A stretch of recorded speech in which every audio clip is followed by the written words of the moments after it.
Magandang umaga mga Faris! Ito naman ho, nagbabalik sa iyong harapan. Samahan niyo kami dito sa pupuntahan namin sa kanal ay Ilog pala. For today's video nga pala, ay samahan niyo ako sa aming pupuntahan na ilog dito lamang yan sa Pampanga.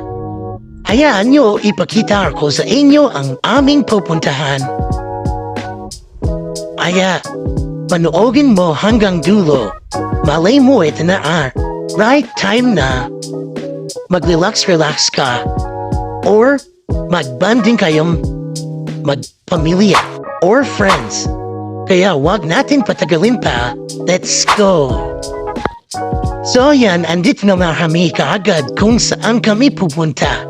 Hindi na nga pala ako nakapag-video nung nasa biyahe kami. Kaya dito na agad. So bago tayo magpatuloy sa video na ito, ay mag-follow muna sa aking Facebook page. Salamat. So balik na tayo sa video. Ayan, nakita niyo naman sa video, tamang lakad kami. Bago nga pala makakating dyan, yung mga sasakyan namin ay naiwan lang sa labas pero safe naman kung saan sila nakapark. Kaya iiwan ang mga sasakyan doon. Gawa nga kasi na itong hangin bridge na dadaanan namin bago makapunta sa pupuntahan naming ilog. At medyo mahaba-haba din itong lahat na to papunta din sa ilog na pagpapaliguan namin. So ayan na, after na mahabang-habang laharin ay nakagating na kami sa cottage. Pagdating namin sa cottage ay nagpahinga muna kami at kumain sa sobrang pagod na paglalakad. Pero wag ka, hindi pa yan ang ilog na sinasabi ko. Medyo maglalakad pa tayo ng kaunti para dun sa ilog na may kasamang parang kuweba. Mga 15 to 25 minutes ang lakad papunta dun sa may kuweba. Ayan na, nag-umpisa na kami maglakad dyan para dun sa pupuntahan namin kuweba na sinasabi nila may falls. So ayan na nga mga kalis, nakagating na nga kami dito sa sinasabi niya ng parang kuweba, pero mas maganda ito pag sa personal yung makita mga kalis.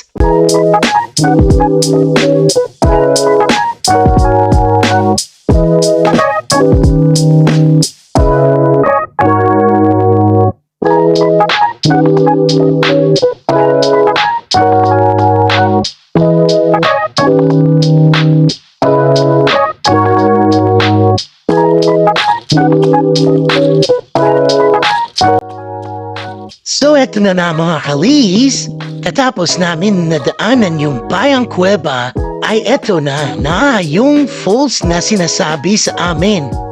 At alam nyo ba na sa sobrang lamig ng tubig dito, mga kalis? So dyan muna kayo ha, maliligo lang ako. Tignan nyo muna itong mga video na ito.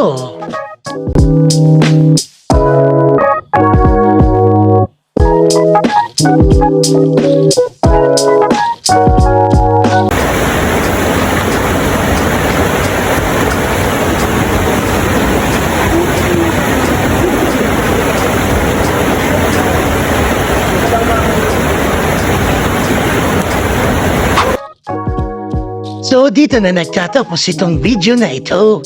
At sana nag-enjoy kayo at sana nakatulong ako sa inyo kung hindi nyo pa alam kung saan kayo mariligo. At salamat sa patuloy mong pagsuporta at panonood sa aking video na ito. At maraming salamat sa panonood nyo, mga ka-lis. Bye!